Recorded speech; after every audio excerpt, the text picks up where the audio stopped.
one thing that you might not want to watch. Oh yeah, talking about like how Akira was the introducing us to anime, this Netflix documentary, which was basically what, an hour commercial for their anime. Enter the anime.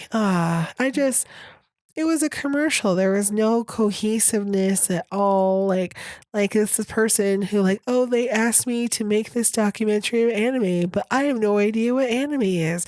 I'm gonna go to Japan and figure it out. No, you just went to the studios to talk about their animes. No, it is the ultimate gaijin. She was the ultimate gaijin because like, oh, these guys are so hip and edgy, and it's like, it's like just hearing her talk about.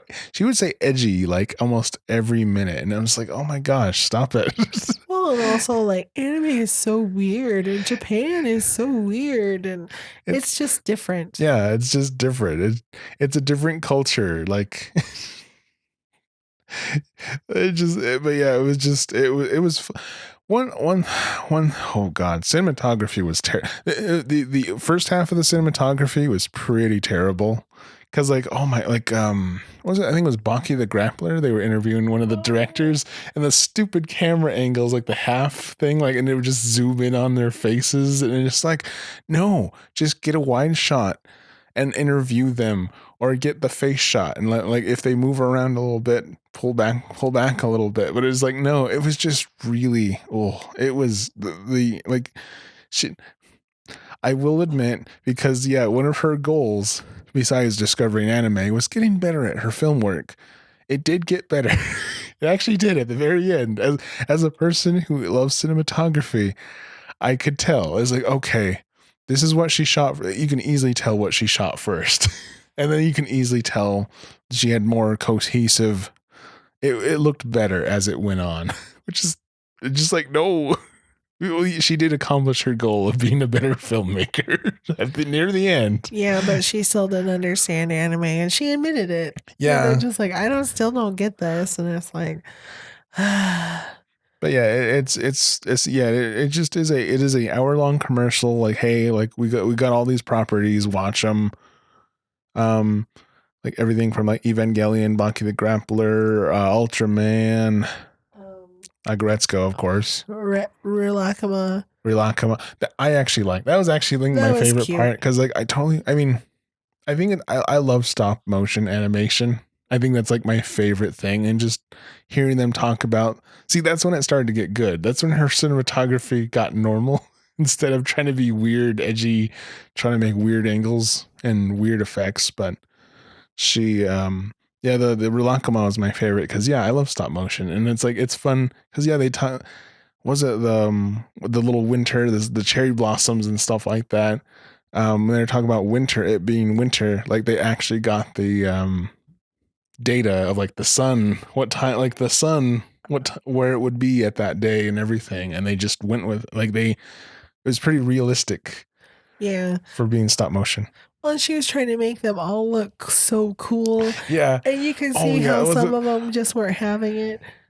Well, I think the only person that was okay with it was the Castlevania guy. Like he's the Quentin Tarantino of anime. And I'm like, oh, like it's like, oh, it was cringe. That was cringe. I need to find that meme of like all of China knows you posted cringe for Mulan. But yeah, it was just, it's okay to make a commercial, but don't try to sell it, like, especially the wrong person to do it, of like, oh, these animes are so weird and edgy and strange, but like she didn't even really compliment them or anything. No, she didn't compliment them on their story or their art or anything, or the talented people. Like a lot of those artists are talented people, and because when they did Ultraman, like didn't they get the guy, like the CEO of like Toei or something, or like the old school the old school. And Toei Animation is like, Toei Animation has been around forever, but it's been a long time.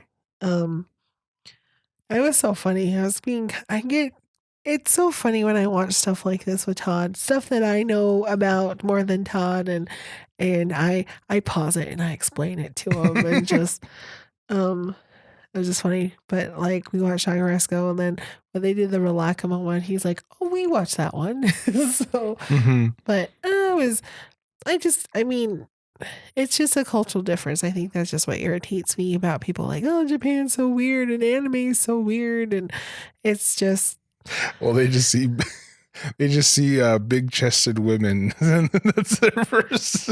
yes, Because that's, I mean, yeah. If you talk, it's like talking to someone on Facebook with an anime avatar, and like you just see nothing but their big anime chested girls, and just like, ew, that's gross. well, that does kind of remind me of what happened. Like I was watching My Hero Academia, and like there was a character who was like well endowed, and the hubs comes in, walks in at just that moment. He goes, "Yeah, like anime girls are like very like endowed, basically."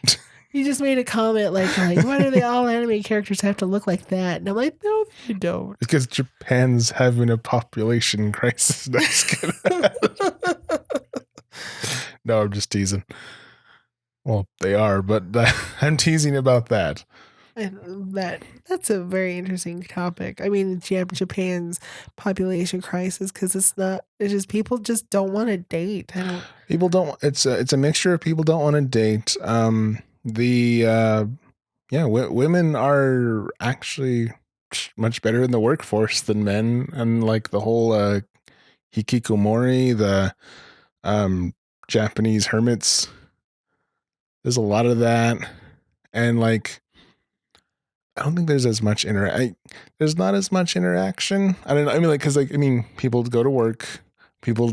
I mean, it's very like go to work, eat, go home. Right. But and it's in a smaller, cramped, more place versus kind of us, where we're a little bit more open. Right. Like our buildings and stuff are more open and just yeah, because like yeah, a lot of Japanese women's are like Japanese anime kids are lame. Because yeah, I gotta find that video, but yeah, they were interviewing a bunch of like, why don't you date? It's like, ew, Japanese little boys they're lame. Women versus little boys. Ew. I think that too, because like a lot of women got married because um It's kind of like, I mean, it's like our culture now of like back then, get married after high school, have a kid, this, and now it's like we don't really need to. no, as So someone who's married, you don't have to get married. yes, I know you've told me this a lot. I have. I see it. But yeah, I'm trying to get steer back on course. But yeah, it's just a different cultural differences, and yeah, they're it's it is I mean, it is a very interesting thing of like Japanese people are very proper, but also I mean like it's like anime. Anime is pretty lewd at times. Lewd. But they are more comfortable with that as well. As that's why I've adopted it. Just embrace it. But no, it's just a difference of cultures. But yeah, the Netflix anime was just, or the end of the anime was just, they picked the wrong person to do it. The wrong, like it just, as it, they did not convince a non-anime person to watch anime. It was just, stuff is weird. You should watch it though. Yeah, like here's the weird stuff you can watch on Netflix now. Yeah, here's the weird stuff that's free. Instead of being like, oh, like check this stuff out. Look at Castlevania and how amazing that is. And Well, and how they got like a video game with hardly any plot and turned it into like this a great story with interesting characters, and mm-hmm. But yeah, they just dropped the ball on that, and you should have asked us. yeah, I would gladly enter the anime. We could make our own documentary about kicking people into the anime pit, because I'm always talking about the anime pit. That would be a lot of fun. Fall into the anime pit. Or like, are we an episode of like so many animes to introduce to a newbie? Mm-hmm. Yeah, maybe we'll have to do that as a potential podcast episode. Yeah, we could do that. Yeah. But yeah, so final verdict: don't waste your time with the anime. It really is a waste of time. I damage myself for the greater good and to good stuff to talk about. I do it for content. I don't do it because I like it. Unless we get paid, then we love it. Pretty much. If I get paid, I'll be like, I'll shill anything. Well, not shill anything. I'll talk about VPNs all day. Did you hear? Oh, VPN, but I heard NordVPN got hacked. So like, if that's getting hacked, do I really want a VPN? Well, having a VPN is pretty good regardless. You can actually watch Netflix. You can be in America here and you can say, I want to watch like the UK stuff. Right, watch or Japanese stuff, which is cool.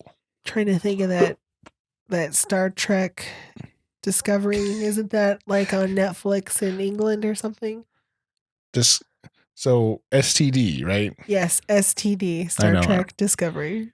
Yeah, Star Trek Discovery. I think so. I don't know about Captain Luke Picard, but yeah. With VPNs, you can pretend to be you can go on the UK Netflix and take their stuff. Same thing with Japan, which is cool, which I think is awesome. It's kind of like stop closing us off to regions. Just open the floodgates. Let me consume media. Right. But yeah, I know we're going off on tangents. We really are not very focused today. That's fine. That's fine, and that's what people listen to us for. I guess so. But no, it's not the best. Don't waste your time with it. It has terrible cinematography.